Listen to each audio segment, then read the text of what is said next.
To എന്ന് പറഞ്ഞ word ജർമ്മനിൽ സു എന്ന് മാത്രമല്ല യൂസ് ചെയ്യുന്നത്, പലതരത്തിൽ നമുക്ക് യൂസ് ചെയ്യാം. സു യൂസ് ചെയ്യുന്നത് ഒരു വ്യക്തിയുടെയോ ഒരു സ്ഥലത്തേക്ക് പോകുമ്പോഴാണ്. ഫോർ എക്സാമ്പിൾ, ഇഷ് ഗെയെ സുർ ഷൂളെ, അതായത് ഞാൻ സ്കൂളിലേക്ക് പോകുന്നു. ഷൂളേന്റെ ആർട്ടിക്കിൾ ദർ ആണ്, അപ്പോൾ സു പ്ലസ് ദർ സുർ ഷൂളെ. നാഹിന്റെ അർത്ഥം ടു തന്നെയാണ്, പക്ഷേ അതിന്റെ വ്യത്യാസം എന്ന് വെച്ച് കഴിഞ്ഞാൽ രാജ്യങ്ങൾ അല്ലെങ്കിൽ നഗരങ്ങൾക്ക് പോകുമ്പോഴാണ് നമ്മൾ നാഹ് യൂസ് ചെയ്യുന്നത്. ഫോർ എക്സാമ്പിൾ, ഇഷ് ഗെഹെ നാഹ് കൊച്ചി, അതായത് ഞാൻ കൊച്ചിയിലേക്ക് പോകുന്നു.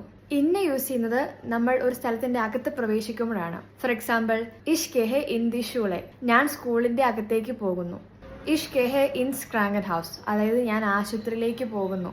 ക്രാങ്കൻ ഹൗസിന്റെ ആർട്ടിക്കിൾ ദസ് ആണ്, അപ്പം ഇൻ പ്ലസ് ദസ് ഇൻസ് ക്രാങ്കൻ ഹൗസ്.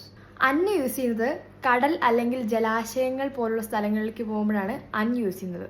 ഫോർ എക്സാമ്പിൾ, ഇഷ് ഗെഹെ അൻസ്മിയർ, ഞാൻ കടൽ തീരത്തേക്ക് പോകുന്നു. മീറിന്റെ ആർട്ടിക്കിൾ ദസ് ആണ്, അപ്പോൾ അൻ പ്ലസ് ദസ് അൻസ്മിയർ ആവും. ഈ week A1 A2 B1 batch start ചെയ്യുവാണ്. സോ പഠിച്ചുകൊണ്ടിരിക്കുന്നവർക്കും ബിഗിനേഴ്സ് ആയിട്ടുള്ളവരും DM ചെയ്താൽ മതി.